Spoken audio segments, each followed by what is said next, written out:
How reprogram your day. Instantly, before you touch your phone in the morning, before your feet even touch the floor, something unseen begins to shape your destiny.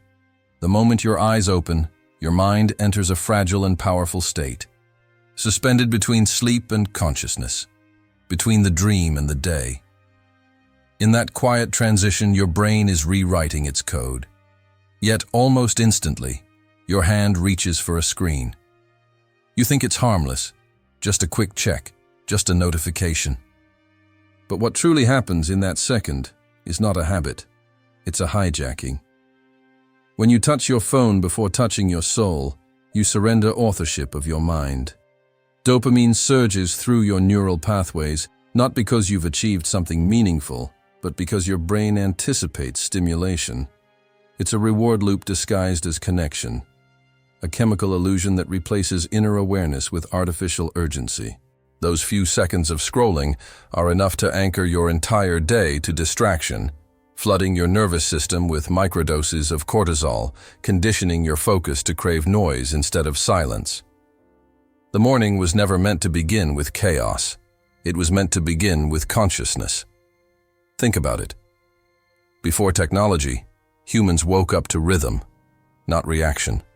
They listened to breath, felt the texture of air, observed light, and understood that awareness itself was sacred. Now, we've outsourced that awareness to pixels. We wake up not to life, but to algorithms. And that silent theft of attention is the quietest form of self-betrayal. But what if you could reclaim those first 90 seconds? What if you could reprogram the exact moment your brain re-enters reality? Neuroscience shows that right after waking, your mind moves from theta to alpha waves, the same frequency monks enter during deep meditation. It's the moment your subconscious listens without resistance. Every thought, image, or sound in that window becomes a command for the rest of the day. That's why what you do before you touch your phone isn't just a habit. It's an act of self-creation. Imagine opening your eyes and pausing, feeling the weight of your body, breathing once with intention, choosing the first thought that enters your mind instead of letting the world choose it for you. In that pause lies your freedom. You can wire your brain for focus, gratitude, and clarity, or you can hand it over to the endless noise of the digital hive. The difference between those two realities is decided not by willpower, but by awareness. This is not a motivational message. It's a call to wake up, not just physically, but psychologically. The world you create each morning begins before you move, before you think, before you scroll. In that first sacred breath, your brain awaits its command. The question is, who will you let program it, your higher self or your phone? The invisible battle for your morning mind. The first battle of your day isn't fought in traffic or at work or even in your thoughts. It begins the moment you wake up, inside your brain. As you transition from sleep to consciousness, your mind moves through delicate neurological frequencies, from theta to alpha waves. This shift opens a rare window of neuroplasticity, where your brain is highly receptive, like wet clay waiting for form. What you do in that state doesn't just influence your mood, it programs your identity for the day. The problem is that most people lose this battle before they even know it's begun. When your eyes meet the glow of a screen, your nervous system doesn't recognize convenience. It recognizes threat. The sudden flood of light spikes cortisol, your primary stress hormone. Notifications trigger dopamine release, creating anticipation and craving. You're no longer setting your rhythm. You're syncing to the machines. Your phone becomes the metronome of your mind, setting the pace of distraction that will echo for hours. Andrew Huberman calls this the neurochemical cascade of attention hijacking. Once it starts, your prefrontal cortex, the seat of logic and long-term planning, gets temporarily overridden by the limbic system, which craves instant gratification. You begin the day reacting, not deciding. This is the silent programming, the external world writing your mental script before your consciousness takes the pen. But here's the truth that most never realize. Your environment programs you before your will does. The light, sounds, and actions you expose yourself to in the first minutes after waking condition your brain's electrical activity and neurochemical balance.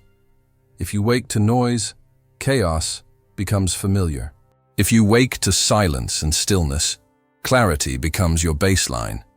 The first few minutes of consciousness are the blueprint of your mental architecture.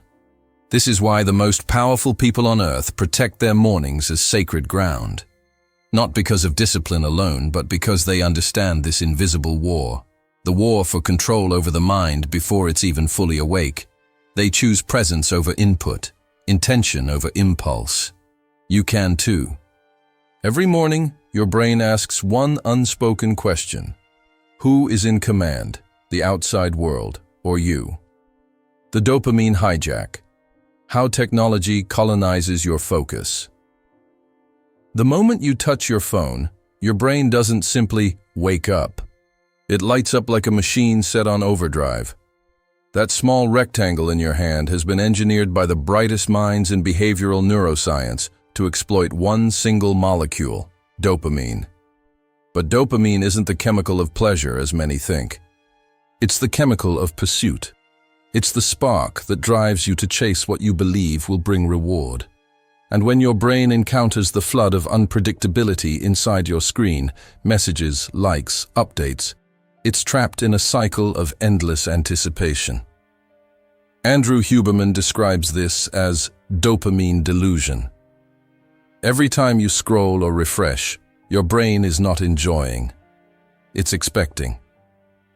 That constant "what's next" sensation rewires your reward system. The neural pathways that should be activated by effort, creativity, or learning now become conditioned to seek stimulation. Over time, your ability to feel satisfaction without novelty begins to decay. You're not distracted because you lack discipline. You're distracted because your biology has been colonized. Every ping, every swipe, every notification is a microdose of dopamine paired with microsurges of cortisol, the perfect neurochemical storm for dependency. The brain starts to crave this pattern, quick highs, no depth. It's the same mechanism seen in addiction, but wrapped in convenience and productivity. The cost: your focus becomes fragmented, your patience weakens, and your mind forgets the rhythm of stillness. You wake up not as an autonomous being, but as a subject of digital conditioning. Aristotle believed the highest form of freedom was mastery over one's impulses. In our time, this freedom is neurological. The discipline to resist that first swipe is not moral strength, it's neurochemical sovereignty. You are choosing to protect your brain's natural reward cycle from artificial hijack. Each morning you delay the phone, you retrain dopamine to serve you, not enslave you. Because here's the truth. Your phone isn't the problem. It's the relationship your brain has formed with the chase. The modern battle for focus isn't about removing technology. It's about reclaiming control over the molecule that drives your motivation, your joy, and your sense of meaning. The mirror neuron trap. Every morning, before your own identity fully awakens, your brain begins to mirror the world it encounters. Deep inside your cortex lies a system of mirror neurons, cells that fire both when you act and when you observe someone else acting. They are the biological foundation of empathy, learning, and emotional resonance. But when the first thing you expose them to is a digital flood of faces, opinions, and emotions, these neurons start copying chaos instead of consciousness.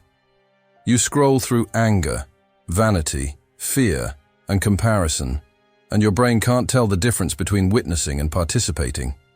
It absorbs those emotional frequencies as if they were your own. Without realizing it, you start the day with borrowed emotions, anxiety that isn't yours, restlessness that doesn't belong to you. The moods of thousands of strangers becoming the baseline of your inner world. Joe Dispenza often explains that energy follows attention, and whatever you give attention to, you become. When your attention is hijacked by others before you've anchored yourself, your sense of self begins to fragment. You lose the thread of your own consciousness.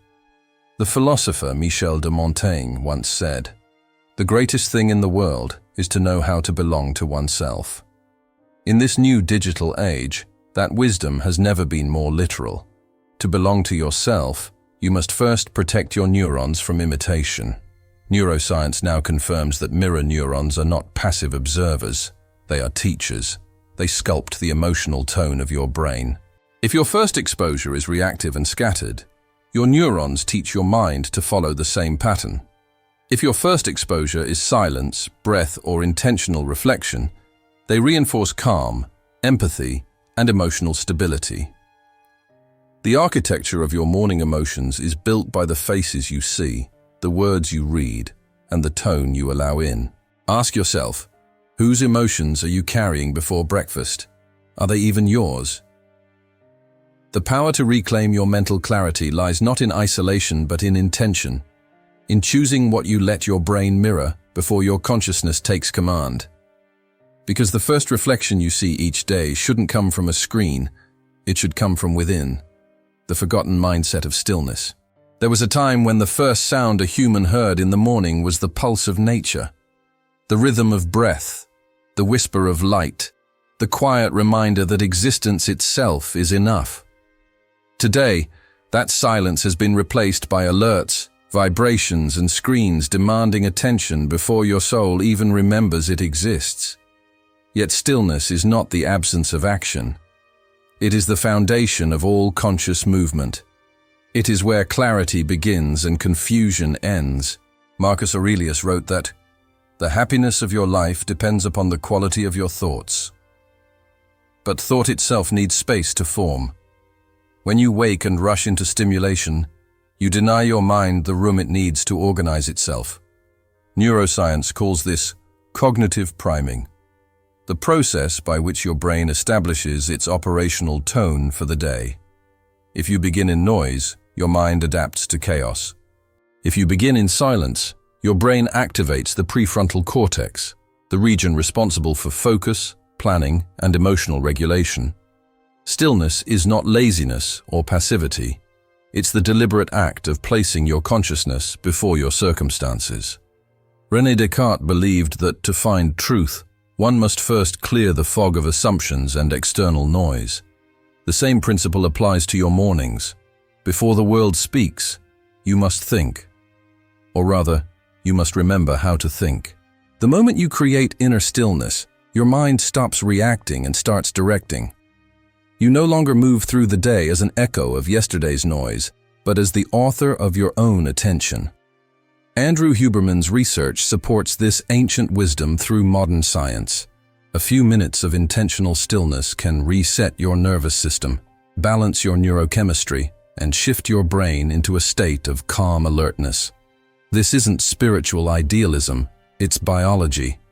Your neurons crave moments of low stimulation to consolidate memory, restore dopamine sensitivity, and prepare for focus. In stillness, you give your mind the conditions it needs to perform at its peak. Stillness is not about doing nothing. It's about remembering that you are not the noise you consume. It's the sacred pause where your thoughts align with your purpose and your attention returns to its rightful owner, you. When you start your day from stillness, you don't have to chase peace. You become the source of it. Neurochemical reset, the science of conscious awakening. The human body is a symphony of chemicals, each molecule playing its part in shaping your perception of reality. Every morning, this symphony begins again. Before your thoughts take form, before your emotions surface, your neurochemistry decides the tone of your consciousness. Most people start their day with their biology in disarray.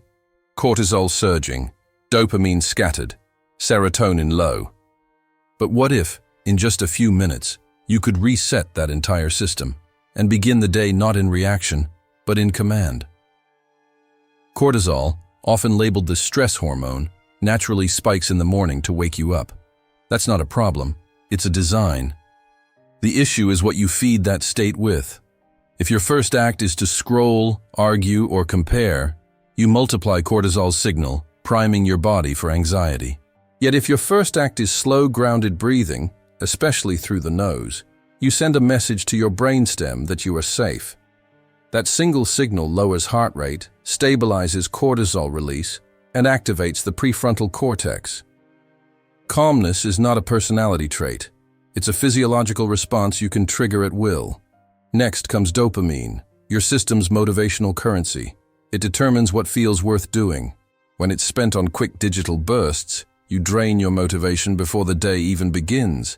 But when you channel it through natural stimuli, sunlight, movement, hydration, you restore it. Andrew Huberman explains that even 2 minutes of morning sunlight directly to the eyes, without screens, resets your circadian rhythm, aligning dopamine, cortisol, and serotonin. It's not mystical, it's measurable. Then there's serotonin, the molecule of balance and contentment.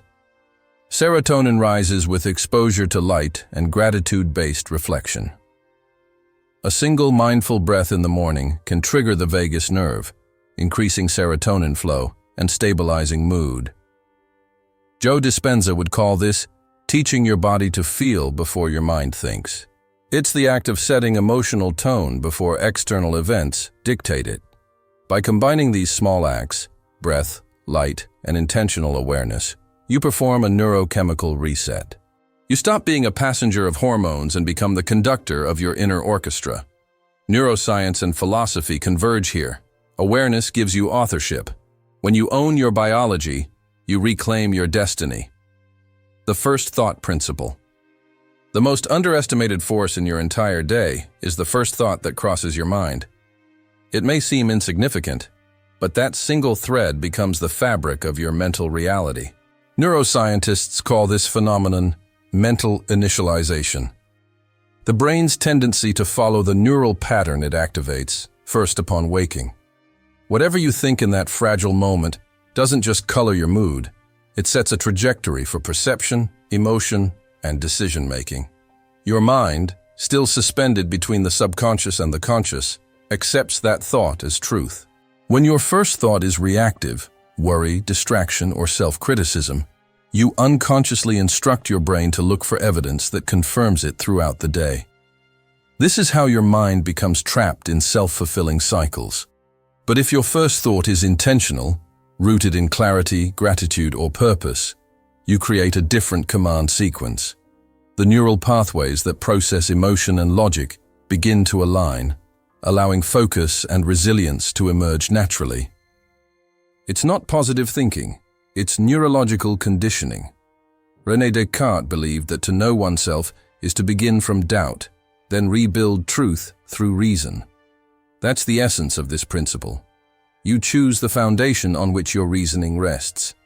Each morning, before thought becomes chaos, you have a brief window to choose the lens through which you'll interpret reality. It's not about control, it's about authorship. You are not your first thought, but you are responsible for what follows it. To harness this, you must pre-script your first mental command the night before. Write a single line, a phrase that encapsulates how you want to be, not just what you want to do. It could be as simple as, "Today, I act from clarity." When your mind awakens, return to that phrase before the world floods in. That intentional act primes the hippocampus and amygdala, rewiring emotional memory to serve focus rather than fear. The first thought is the spark that lights the structure of your consciousness. If you let randomness ignite it, you burn energy. If you light it with awareness, you illuminate direction.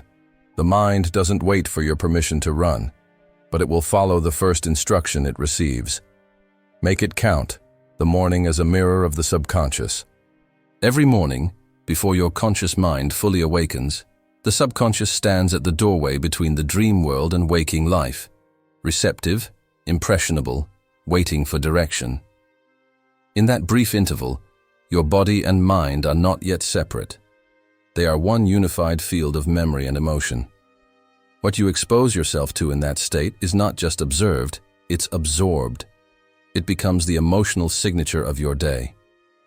Joe Dispenza calls this the neurological imprint of consciousness. The body learns to feel before the mind begins to think.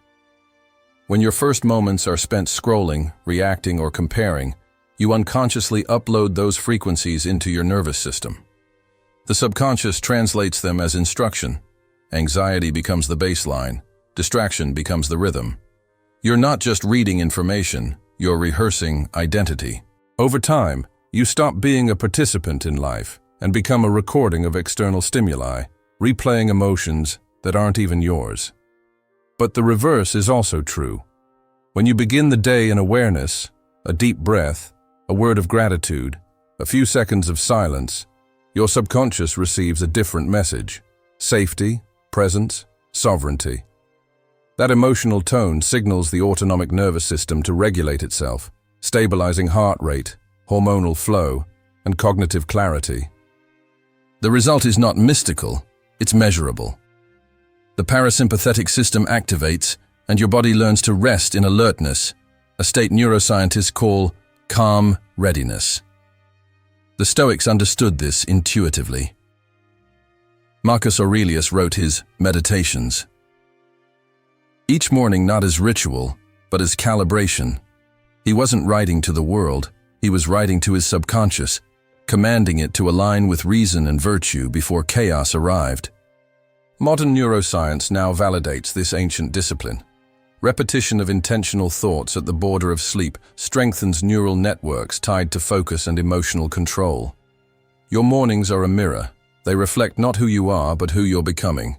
If you want to change your life, you don't start with massive resolutions. You start by changing what your subconscious sees when you wake. Because the first few minutes of the day are not preparation for consciousness. They are consciousness in its purest form. Protect them, and you'll reshape not just your mornings, but your mind itself. The law of inner gravity. Every mind operates under an invisible force, a psychological gravity that pulls the day toward the emotional state in which it began. The tone of your morning becomes the orbit of your consciousness. If you start with noise, you attract confusion. If you start with calm, you attract clarity. This is not metaphorical, it's neurological. The brain's attentional networks, once activated, seek consistency. They filter reality to match the emotional frequency you initiated at dawn. You quite literally pull experiences, reactions, and interpretations into alignment with your first inner state. Think of your attention as mass. Wherever it concentrates, energy gathers. When your mind awakens in anxiety or distraction, that mental mass attracts more of the same, a gravitational field of chaos. But when you wake in awareness, when you breathe before you react, you increase your mental density in the present moment. That grounded state exerts a different pull, one of focus, stability, and order. It's the same principle that governs the universe. Everything follows the strongest center of gravity. In the mind, that center is your consciousness. Andrew Huberman often emphasizes that attention is the currency of the brain. It's what determines what your neurons strengthen or discard. The more attention you give to something, the more mass it gains in your neural circuitry. This is why mornings are sacred. The first focus of your attention sets the template for neural prioritization. The brain doesn't judge, it simply obeys. What you focus on first becomes what you perceive most. Marcus Aurelius understood this law centuries before neuroscience gave it language. Your mind will be of the same nature as the things you habitually dwell upon, he wrote. What he called nature, we now call neuroplasticity. The patterns you feed with thought grow stronger. The ones you ignore decay. So when you begin your day centered in gratitude, purpose, or stillness, you're not performing a ritual. You're defining the gravitational field of your mind. Every morning, ask yourself, what will I allow to orbit around my consciousness today? Because the law of inner gravity is constant, something will always pull your attention. The only question is whether it will be the weight of the world or the strength of your awareness.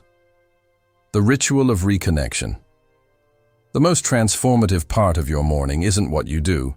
It's how you reconnect to yourself before you reconnect to the world. The first few minutes after waking are a threshold between unconsciousness and awareness, a sacred transition where you can either reclaim your mind or lose it to external control. The purpose of a morning ritual isn't perfection or productivity, it's reconnection. It's the deliberate act of reminding your brain that you are the source of its rhythm, not your notifications. Science confirms what ancient wisdom already knew. The body is the doorway to the mind. When you breathe deeply through the nose, your diaphragm stimulates the vagus nerve, signaling safety and lowering cortisol. In that single minute, your brain rebalances dopamine and serotonin, the same neurochemicals that determine focus and contentment. Andrew Huberman calls this neurochemical alignment, the state where energy and calm coexist. It's the physiological foundation for presence. After breath comes light, real light, not from a screen. 90 seconds of sunlight, eyes open, no filters, is enough to activate melanopsin cells in your retina, which send direct signals to your brain's circadian clock. This resets your biological rhythm, telling your system that the day has begun. Dopamine rises naturally, cortisol stabilizes, and your alertness becomes organic instead of artificial. When you start with sunlight instead of pixels, you awaken to the world, not to its noise, but to its order. Then, write one sentence, not a to-do list, not a plan, a single line of intention. Today, I will respond, not react. Today, I will act from peace. The act of writing engages the prefrontal cortex, translating emotion into structure. It gives your thoughts form, your focus direction, and your awareness a place to rest. This simple ritual, breath, light, and intention, takes less than 3 minutes, yet it reorganizes the chemistry of your consciousness. In those minutes, you've done more than prepare for the day. You've reclaimed authorship over it. You've proven to your nervous system that calm can lead, that clarity can come before action, and that peace isn't something to find later. It's something to choose first. Because when you begin your morning by reconnecting with yourself, the world no longer dictates your energy. It follows it. The paradox of stimulation. Modern life has taught us to confuse stimulation with vitality.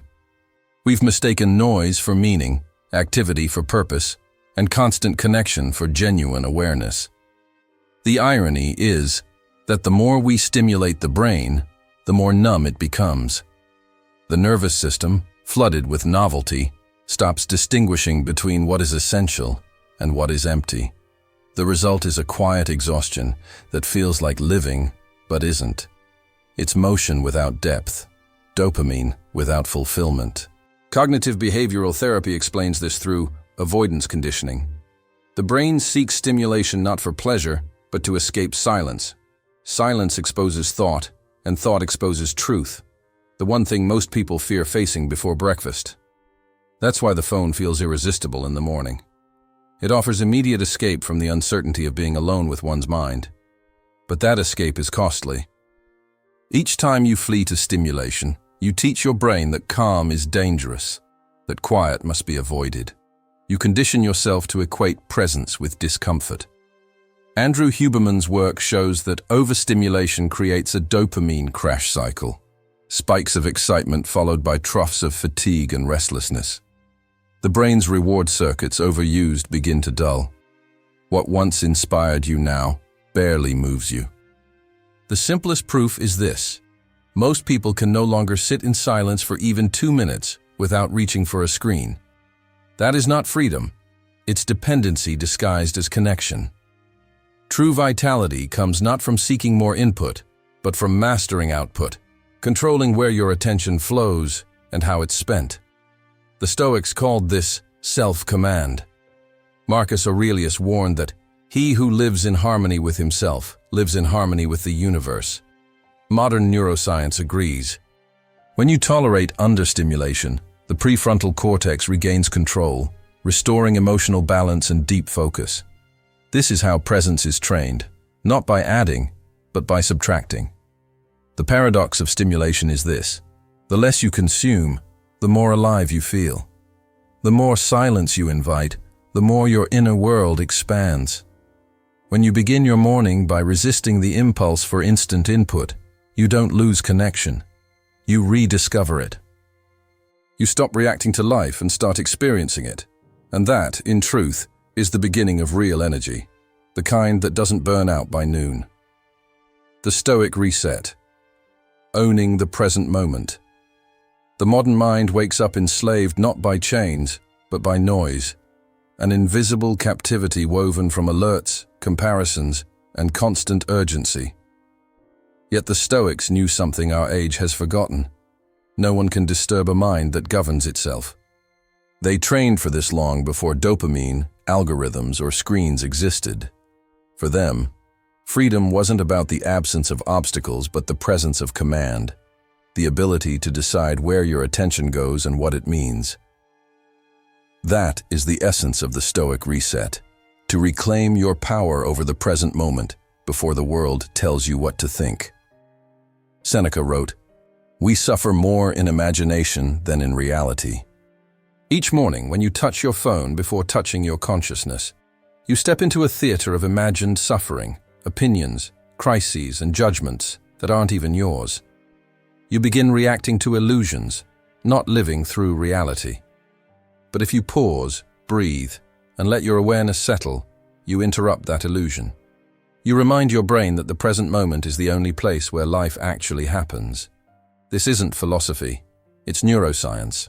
When you anchor your focus in the now, you deactivate the brain's default mode network, responsible for worry and rumination, and activate the prefrontal cortex, the seat of clarity and control. Marcus Aurelius practiced this every dawn. Before facing soldiers, senators, or storms, he wrote his thoughts, not to organize his tasks, but to organize his mind. He saw mornings as the frontier of reason, where one must reclaim sovereignty before chaos arrived. That's the power you have each day. When you choose to delay the world's noise, even for a few minutes, you aren't merely avoiding distraction, you're declaring authority over your consciousness. Andrew Huberman describes this as neurocognitive ownership, the process of deliberately training attention so that emotion follows intention, not the other way around. Each time you resist the impulse to react, you strengthen that neural circuit. Each morning you begin in awareness, you rebuild the architecture of freedom. The Stoics called it discipline. Science calls it plasticity. Not touching your phone is not an act of restriction, it's rebellion. It's the quiet refusal to let your attention be auctioned to the highest bidder. In that silence, you rediscover the simplest form of power, to decide what your mind will serve.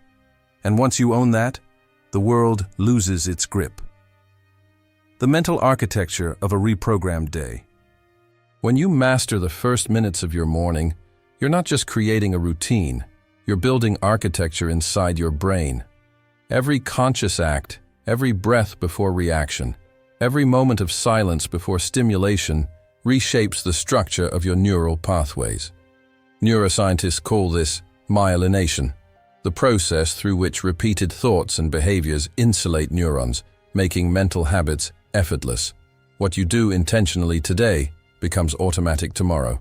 Your mornings, repeated with awareness, sculpt the mental architecture that determines your clarity, discipline, and emotional stability. Andrew Huberman's research shows that consistent morning behaviors, light exposure, focused breathing, delayed screen interaction, strengthen the prefrontal cortex's regulation over the limbic system. In practical terms, that means you stop being ruled by impulses and start being guided by logic and purpose. Over time, you rewire your brain to favor focus over distraction, patience over reactivity, peace over stimulation. You're not fighting your mind's chaos anymore, you're redesigning it. Philosophically, this is the bridge between Descartes and modern neuroscience. Descartes taught that clarity begins with doubt, that to rebuild truth one must first dismantle illusion. The act of reprogramming your morning is that same act of mental reconstruction, questioning what you've allowed to dictate your attention, then choosing to rebuild it from consciousness rather than habit. The clarity that follows isn't abstract, it's experiential. It's the quiet confidence that arises when your thoughts finally align with your biology. This new architecture changes how your day unfolds. You no longer chase energy, you generate it. You no longer react to the external. You move from internal rhythm. Your mind stops leaking attention and starts directing it. You begin to notice that productivity becomes natural, emotional control effortless, and creativity spontaneous. This is the state of coherence, where body, brain, and awareness function as one. The transformation is subtle but irreversible. Each morning you reclaim attention, your brain records the victory. Each moment of awareness adds another layer to the neural cathedral you're building. And eventually, the act of waking itself becomes sacred, not because of what you do, but because of who you've become in doing it. The sacred second before the world arrives. There is a single, silent second that separates who you were from who you are becoming. It happens every morning, just before the noise, before the scrolling, before the notifications awaken the collective chaos of the world. That second, unnoticed by most, is the doorway to consciousness itself. In that fraction of time, your mind stands unclaimed, pure and waiting.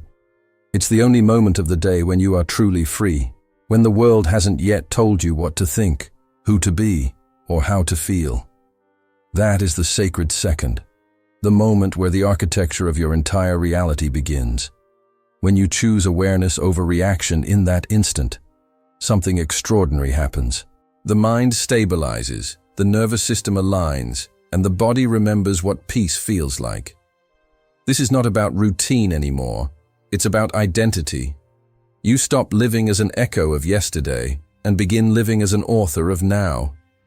Descartes would call this the moment of clarity after doubt, when the self recognizes itself as the source of truth.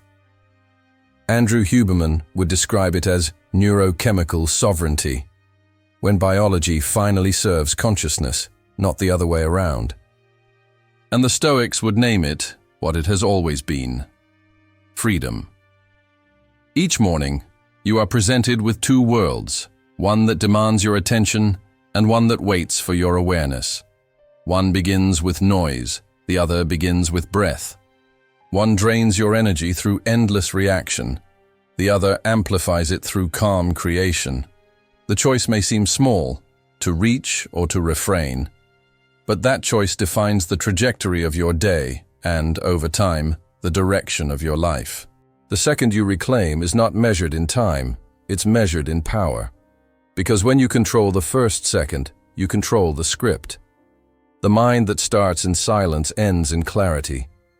The body that begins in peace walks in strength. The soul that chooses awareness before input becomes unshakable.